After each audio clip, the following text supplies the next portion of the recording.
Bonjour à toutes et à tous et bienvenue pour cette vidéo qui sera une brève introduction à NKP, Nutanix Kubernetes Platform. Alors, c'est une nouvelle solution qui vient d'arriver dans le portfolio Nutanix. Elle a été annoncée en Generally Available à la fin du mois d'août 2024, début du mois de septembre. Et donc l'objectif de cette vidéo, ce sera de faire finalement un petit peu le tour de l'ensemble de cette solution, partant de à quoi elle sert, quels sont les constituants, les composants qui sont utilisés à l'intérieur, quels sont les usages, et également quels sont les différents types de licences et les différents SKU, donc versions disponibles. Il y a pas mal de choses à raconter sur cette partie-là, parce que déjà on va repartir de l'histoire d'où vient en fait cette solution.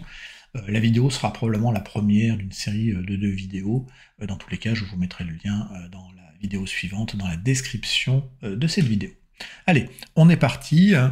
Donc Nutanix Cloud, Kubernetes Platform, j'ai réussi à le dire.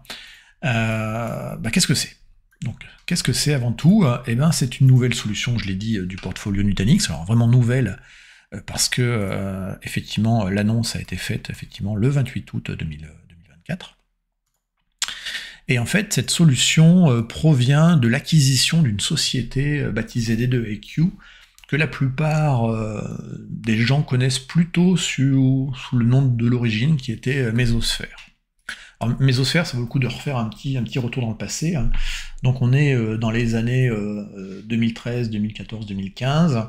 On est au tout début, donc 2013, c'est vraiment le début en fait de Docker, et donc du monde des containers. Et avec le monde des containers est vite arrivé la problématique de l'orchestration des containers à l'échelle, de leur gestion, de leur disponibilité, de leur scalabilité, donc de passage à l'échelle. Et donc en 2013 avait été créé Docker, si je ne dis pas de bêtises. Docker est sorti en 2013, pour être plus précis. Et c'est en 2013 en fait que la société Mesosphère a été créée, à l'origine créée par des personnes venant de chez Twitter, de chez Airbnb, et qui avait un orchestrateur qui servait dans le monde du big data pour des workloads assez typiques du big data, de la Hadoop, du Spark, du Storm, des choses comme ça.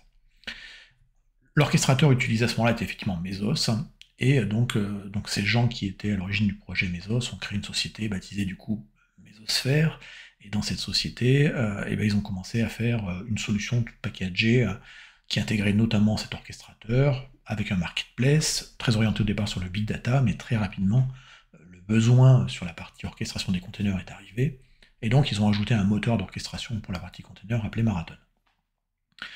La solution était packagée sous le nom qui s'appelait DCOS, Data Center Operating System, donc un système distribué comme on peut le connaître aujourd'hui avec des choses comme Kubernetes. Et rapidement, en fait, c'était au tout début effectivement des orchestrateurs. On avait Kubernetes qui est arrivé en 2015 à peu près, open sourcé. Il y avait Docker Swarm, et puis il y avait effectivement DCOS avec à l'intérieur Marathon pour l'orchestration des containers. On sait maintenant comment s'est passée la suite de l'histoire.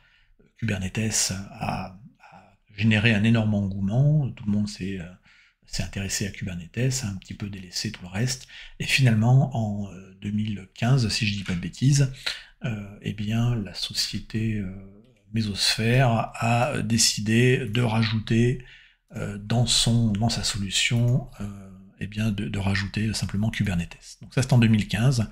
Donc en 2015, Mesosphère a rajouté à côté de Marathon l'orchestrateur, le moteur d'orchestration de Kubernetes, et là a commencé vraiment l'histoire de la société avec Kubernetes. Un peu plus tard dans le temps, la société a vraiment carrément pivoté, et elle a focalisé complètement ses solutions autour de l'écosystème et du monde Kubernetes, qui est relativement large, on le sait tous. Et donc, un peu plus tard encore, ils ont fini par changer leur nom, parce que finalement, ils faisaient du Kubernetes principalement, et du coup, le nom Mesosphère n'avait plus vraiment un sens par rapport à ce qu'ils vendaient, et donc ils ont appelé leur société D2EQ en référence au Day 2 des opérations derrière. Donc, cette société a été rachetée. Elle a été rachetée, et donc on en a fait l'annonce Nutanix en janvier 2024, et effectivement, plusieurs mois plus tard, le produit est injecté dans le portfolio Nutanix, et donc fait partie des solutions de l'ensemble du portfolio de Nutanix. Donc désormais le nom s'appelle NKP, Nutanix Kubernetes Platform. Et c'est quoi? Et bien en fait, c'est une solution effectivement pour consolider la partie orchestration et management des environnements Kubernetes. La grosse problématique de Kubernetes, finalement, c'est la richesse, enfin c'est à la fois sa force et sa problématique, c'est que tout le monde veut utiliser à un instant donné, à un moment ou un autre, du Kubernetes, parce que la tendance est quand même de faire des applications basées sur des architectures cloud natives au sens de l'écosystème Kubernetes, et se référer du coup à la Cloud Native Foundation qui rassemble l'ensemble des projets autour dit du Cloud Native. Mais du coup, adopter du Kubernetes dans un environnement, dans une organisation, ça peut vite devenir compliqué s'il n'y a pas finalement une standardisation de l'ensemble. Et cette standardisation de l'ensemble, eh ben, elle est possible à partir du moment où on a des solutions qui vont permettre justement cette standardisation, hein, et de gérer finalement des environnements qui sont prêts pour la production. On peut faire plein de choses avec Kubernetes, il y a plein de projets open source, mais à la fin, si on agrège tout un ensemble de choses, on n'a pas forcément une plateforme qui est production ready, il y a peut-être des éléments à l'intérieur qui sont stabilisés, ou il n'y a pas de support ou autre. Et plus on a des équipes différentes qui gèrent différents environnements Kubernetes, plus on commence à avoir quelque chose d'excessivement hétérogène, qui du coup ne passe pas l'échelle et devient très compliqué à gérer. Donc, le but de la plateforme, donc de Nutanix Kubernetes Platform, c'est de proposer effectivement une solution packagée, prête pour la production, et on va intégrer à l'intérieur du coup une gestion d'une flotte de clusters Kubernetes. Là encore, l'histoire a montré, ça fait des années qu'on fait du Kubernetes, ou que les organisations font du Kubernetes, de différents moyens à différentes échelles, en utilisant des solutions packagées par les fournisseurs de cloud public, ou par d'autres solutions de fournisseurs d'infrastructures, mais à la fin, on va, comme dans la plupart des organisations, probablement se retrouver dans des environnements multi-cloud avec des Kubernetes à demeure dans le data center, des Kubernetes managés chez un hyperscaler, des Kubernetes qui sont gérés par l'IT, des Kubernetes gérés ou utilisés par les équipes de dev and test,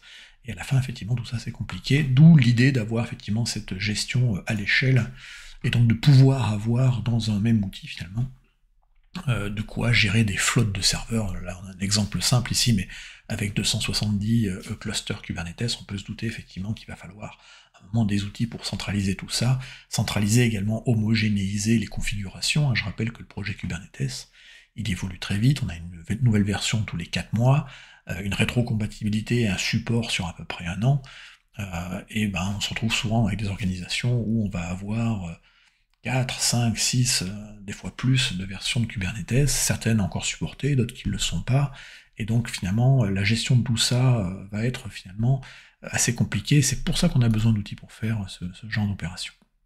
Donc l'idée c'est vraiment de fournir entre guillemets le meilleur des services d'automatisation, de réduire la complexité, et surtout d'assurer une certaine cohérence et standardisation sur l'ensemble des environnements Kubernetes qui peuvent être utilisés dans une organisation.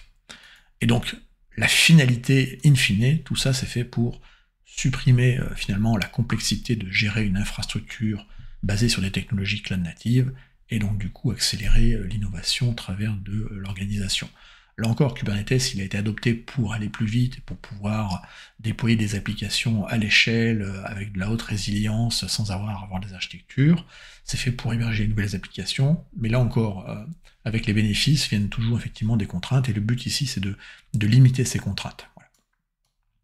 Point important, quand on va parler de Nutanix Kubernetes Platform, on n'a pas ici un logiciel propriétaire, tout est construit sur une base upstream de Kubernetes, telle que définie par la Cloud Native Foundation, Cloud Native Computing Foundation, CNCF. Et donc là, on est vraiment dans une solution qui va être hybride multi-cloud. Alors elle va pouvoir tourner effectivement à demeure sur différents types d'environnements, mais elle pourra également gérer et tourner dans des environnements de type cloud public, hyperscaler ou autre. Le nom des deux IQ, je vous l'ai dit, faisait appel à la notion de D2 Operation, c'est-à-dire ce qui se passe une fois qu'on a fait le déploiement. Je pense qu'aujourd'hui, le déploiement est extrêmement facilité par la plupart des solutions proposées sur le marché. Donc autant à l'origine Kubernetes pouvait être un peu complexe à déployer, nécessitait vraiment des experts, Aujourd'hui, il est relativement simple de déployer un cluster via un assistant qui va nous guider et faciliter après le déploiement par de l'automatisation. Personnellement, j'ai déployé des centaines de clusters Kubernetes dans différents jobs que j'ai pu faire au préalable. Je ne l'ai jamais fait réellement en partant de zéro, en montant Linux et puis en allant chercher tous les paquets qui vont bien. Mais une fois que le cluster est déployé, c'est là que le vrai challenge commence, c'est comment on le maintient en conditions opérationnelles, comment on va le sécuriser, comment on va faire les backups, etc. Et c'est là que viennent finalement le day-to operation. Donc, c'est bien, on a des clusters ou plusieurs, il faut gérer la sécurité. C'est un environnement qui est de plus en plus utilisé, donc de plus en plus ciblé. Il permet d'accéder pour des personnes malveillantes à de la ressource. Il permet également d'accéder à des données, des applications, donc la sécurité est super importante et elle est très compliquée dans le monde Kubernetes. L'observabilité également change, on n'est plus sur simplement monitorer des serveurs. Quand on va avoir des architectures avec des environnements avec des centaines ou des milliers de containers qui tournent sous la forme de microservices, là encore, l'approche est vraiment différente, on est sur des workloads qui sont en mode stateful ou stateless, qui vont bouger en permanence en termes de scalabilité. Donc il faut des solutions qui soient adaptées pour avoir l'observabilité à tous les niveaux, c'est-à-dire au niveau des métriques, au niveau de la gestion des logs, et puis après de pouvoir être capable de tracer pour les développeurs les différents appels entre les microservices. Dans le day-to, il faut également penser à la notion de backup, de sauvegarde et de restauration, parce qu'on a de plus en plus de workloads stateful aujourd'hui dans Kubernetes, même si à l'origine c'était pas vraiment conçu pour, l'usage a fait que désormais on a des workloads stateful, donc avec de la donnée, et la donnée effectivement elle doit être sauvegardée et restaurable. Qui dit beaucoup d'usages de Kubernetes, dit également, comme tout système, qu'il faut à un moment mettre des règles en place de gouvernance. Ça peut être des conventions de nommage, ça peut être des règles de sécurité appliquées, enfin il y a plein de choses possibles, mais cette gouvernance doit être mise en place avec de l'imposition ou pas de règles, mais c'est un point qui est aujourd'hui absolument nécessaire si on veut opérer à l'échelle en tout cas du Kubernetes. La partie fiabilité, là encore, il faut être capable d'assurer la résilience de l'ensemble, d'être capable effectivement de corriger les bugs quand il y en a, de faire les montées de version. Et donc tout ça, ça fait partie du quotidien de l'administration d'un ensemble d'environnements Kubernetes. Et l'idée de la solution qu'on a, effectivement, c'est de simplifier tout ça. Donc vous l'aurez compris, cette solution, elle est avant tout dédiée aux plateformes ingénieurs. Je rappelle que les plateformes ingénieurs mettent à disposition, on va dire, et opèrent des plateformes pour, on va dire, les métiers qui vont venir poser leurs applications dessus. Et donc c'est eux avant tout qui vont être en charge de ce type de solution. Et là encore, les humains se démultiplient pas dans les équipes informatiques, dans les organisations, et quand on va avoir de plus en plus d'usages, et c'est le cas de toute façon, et ça va arriver, de Kubernetes dans des organisations, il va y avoir besoin de ce type d'outils pour gérer le tout à l'échelle et sur le long terme. Voilà, donc là on a vu la première chose, c'est de savoir ce que c'était que la solution. Maintenant, cette solution, en fait, elle se constitue, donc elle n'est pas nouvelle, elle était déjà opérée, vendue par D2iQ depuis des années, donc c'est pas entre guillemets un nouveau produit que Nutanix sort, qui est en version 1.0 et sur lequel il y a zéro retour. Pour le coup, D2iQ avait pas mal de clients, la version déjà tourne depuis quelques années, elle évolue comme tout logiciel, et aujourd'hui elle est constituée, donc NKP est constituée de 3 principaux composants, Convoy Commander et Convoy Image Builder. Donc les 3 sont là pour différents rôles. Donc Convoy va vraiment être là pour gérer la partie gestion du cycle de vie d'un cluster, de son déploiement, jusqu'à on va dire son maintien en termes de versionning et d'upgrade. Donc derrière Convoy, en fait, il va falloir pouvoir déployer effectivement des clusters. Donc le déploiement des clusters va passer par une API assez connue dans le monde Kubernetes qui s'appelle CAPI. CAPI étant l'acronyme de Cluster Application Programming Interface. Et CAPI, en fait, derrière, est un projet, ou un sous-projet plutôt, d'où l'idée est de fournir des API déclaratives pour simplifier le provisioning, donc le déploiement, les upgrades et l'opération en fait d'un ensemble de clusters Kubernetes. Donc c'est à partir de Capi, effectivement, que les déploiements vont pouvoir être faits. On a également, avec Convoy, donc Convoy va s'appuyer sur du réseau, des interfaces réseau pour les containers dans Kubernetes qui s'appelle Calico, et puis un autre ensemble, il y a d'autres composants open source qui font partie, qui sont pilotés par Convoy derrière. On le reverra probablement dans la deuxième vidéo, où j'irai un peu plus dans le détail des composants qui sont utilisés. Donc Capi, si vous avez jamais entendu parler de ça, vous pouvez aller voir les concepts et les grands termes derrière, on les a remis dans la documentation, mais effectivement on va avoir une machine de bootstrap qui va créer un premier cluster de management qui servira après à déployer les autres clusters. En gros, c'est le grand principe. Donc je vous laisserai lire la documentation là-dessus, puis je vais le réexpliquer juste après de toute façon. Sachez également que la mind map que je suis en train d'expliquer est disponible en description de cette vidéo, et que chaque fois que vous avez ce petit carré avec la flèche, c'est un hyperlien qui vous envoie sur la documentation pour aller un peu plus loin que cette simple introduction. Le deuxième composant, donc premier composant pour déployer et gérer le cycle de vie des clusters. Deuxième composant, Commander. Donc Commander, il va être là, le nom est plutôt pas mal choisi, avec un cas comme Kubernetes. C'est de gérer une flotte en fait de clusters Kubernetes.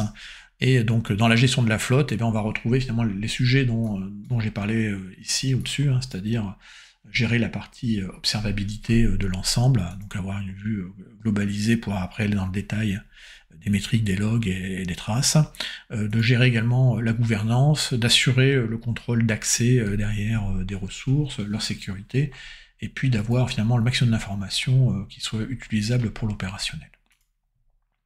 Dernier composant de l'ensemble, c'est Convoy Image Builder, KIB. Et Convoy Image Builder, en fait, l'objectif derrière, c'est une solution pour créer des images compatibles avec Capi. Donc je vous ai expliqué que Convoy déploie des clusters en utilisant les API, Cluster API. Quand on déploie un cluster, on part quand même d'une image de système d'exploitation avec un certain nombre de composants. Et bien en fait, Convoy Image Builder va vous permettre de créer en fait ces images. Là encore, parce qu'on peut avoir différents systèmes d'exploitation, et puis on peut avoir différents composants en fonction de ses besoins. Donc ça va permettre de créer effectivement ces images pour les clusters derrière, et la création de... Et donc Convoy va, pour créer ces images, utiliser différents composants. Donc il va utiliser Ansible, que la plupart des gens connaissent, qui est une solution de configuration management as code. Packer, qui est une solution open source d'HashiCorp, qui permet de builder des images, et Goss, qui est une solution qui permet de faire des tests de validation sur des serveurs, etc. Donc, en gros, on a tous les éléments pour faire la configuration, l'image, et tester l'ensemble à la fin. Et donc tout ça est packagé effectivement dans cette solution qui est Convoy. Maintenant, si on regarde l'architecture de NKP, eh bien, il faut déjà voir qu'il peut y avoir deux types d'environnements dans NKP. Il peut y avoir des environnements simples clusters, et auquel cas, dans ce cas-là, on va avoir des clusters NKP, un ou plusieurs, mais voilà, on est sur des environnements où on n'a que des clusters entre guillemets, NKP, et c'est à peu près tout. Donc il n'y a pas de gestion à l'échelle ni rien, c'est l'environnement le plus simple. J'ai besoin d'un cluster, et en gros, je le déploie. Ça, c'est le premier environnement. Le deuxième type d'environnement, qui va probablement plutôt concerner les organisations un peu plus grandes, c'est le multi-cluster. Et dans le cas du multi-cluster, c'est là où on rentre vraiment dans cette situation où on va avoir un cluster de management qui, via les usages de Capi, va provisionner des managed clusters, donc de différents types, on va le voir juste après, et qui va pouvoir également, le management cluster, au-delà de pouvoir déployer et de manager des clusters, il va être également capable d'attacher des clusters Kubernetes à ce cluster de management si on a déjà des clusters existants. Donc, clusters existants, ici, ce sera notamment du Google ou d'autres certifications. Donc, les types de clusters qu'on aura, et donc ce sera vraiment dans le scénario multi-cluster qu'on va le voir. D'ailleurs, j'aurais pu presque faire une flèche par ici, hein, voilà. Donc le premier, c'est le management cluster. Donc ça, c'est vraiment le cluster qui va servir à installer NKP. Il est autogéré, il n'y a pas besoin de celui-ci de s'en occuper, dans le sens où effectivement il est juste mis à jour, mais pour le reste, après, il n'y a pas d'opération particulière à faire dessus. Ce cluster va servir à déployer des managed clusters, ce qu'on appelle les NKP clusters. Et les NKP clusters, en fait, il y en aura 3 types.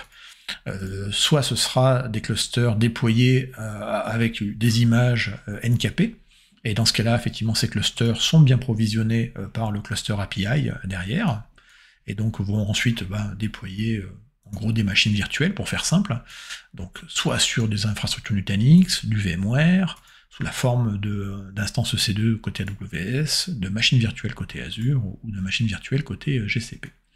Donc là, en gros, NKP va fournir les images, la construction automatisée et le processus automatisé d'installation et puis après de gestion du cluster.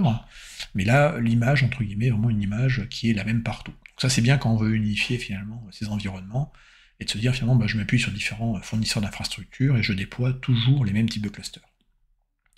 Quand on est dans du cloud public, on a également des solutions semi-managées, généralement. Les plus utilisés, les plus connus étant Elastic Kubernetes, service côté Amazon, EKS, et côté Microsoft, AKS, Azure Kubernetes Service. Au passage, vous avez plein de vidéos sur le sujet dans cette chaîne, sur AKS. Donc les managed clusters, qui vont être effectivement pilotés par le cluster de management, sont de ces 3 types-là. Et puis on peut également attacher des clusters existants, donc soit du cluster du GKE, du Google Kubernetes Engine, qui est l'équivalent d'EKS et AKS, mais côté GCP, soit on peut prendre finalement n'importe quelle distribution Kubernetes qui est compliant avec la CNCF, la Cloud Native Computing Foundation, et on peut le rattacher à ce management de cluster. Donc ce cluster ne gérera pas forcément le cycle de vie et la création, mais il pourra faire après la gestion derrière. Alors sur la partie ressources organisation, comment les ressources finalement dans du NKP vont être gérées. Donc il y a bien sûr un niveau global, mais surtout il va y avoir la création et l'usage de ce qu'on appelle des workspaces. Donc les workspaces vont être attachés soit à des tenants si on fait du multi-tenant au niveau des clusters, soit associés à des équipes. Et globalement, un workspace, c'est quoi? C'est simplement en fait le regroupement logique de clusters qui vont maintenir en fait une configuration similaire. Là encore, si on utilise la même application sur, je sais pas, 3, 4, 5 clusters répartis de par le monde, le workspace est la bonne solution pour regrouper ces clusters et les maintenir similaires les uns par rapport aux autres. Et un workspace ou les workspaces vont pouvoir eux-mêmes être subdivisés en projets. Et un projet, en fait, là, va avoir plutôt... l'idée, là encore, c'est de maintenir une configuration similaire, mais cette fois-ci non plus à l'échelle d'un cluster, mais à l'échelle d'une application. Et du coup, on va retrouver, en fait, des termes relativement connus dans le monde Kubernetes, liés aux applications, la notion de deployment, de role binding, c'est-à-dire l'association de rôles avec des identités, donc c'est le verbac de Kubernetes. Et puis on va retrouver les config maps et les secrets qui permettent d'amener dans des environnements ou dans des images qui sont immutables, finalement la configuration, donc la configuration au sens large et la configuration un peu plus sensible avec les secrets, plus derrière la notion de network policy qui vont permettre de contrôler notamment les flux réseau, entre autres le Est-Ouest, mais pas que. Donc si on résume, on peut avoir une vue globale de l'ensemble, subdiviser des groupes de clusters ou des clusters dans des groupes grâce à la notion de workspace pour leur donner la même configuration, et ensuite on va regrouper les applications sous la forme de projets, là encore pour les gérer à l'échelle. Donc tout ça est parfaitement bien documenté dans la documentation. Là encore, je vous ai mis les liens qui sont associés. Alors derrière le déploiement de ces clusters ici avec NKP, on peut se poser la question de quels sont les systèmes d'exploitation qui sont utilisés pour faire tourner les nœuds des clusters Kubernetes, que ce soit les nœuds workers où tournent les workloads ou les control planes. Eh bien, globalement, on fournit Nutanix un OS managé, c'est-à-dire qu'on assurera on va dire les mises à jour, etc. Et donc ce sera basé sur un Rocky Linux. Et Rocky Linux, pour ceux qui ne connaissent pas, c'est un projet open source, compatible avec Red Hat Enterprise Linux.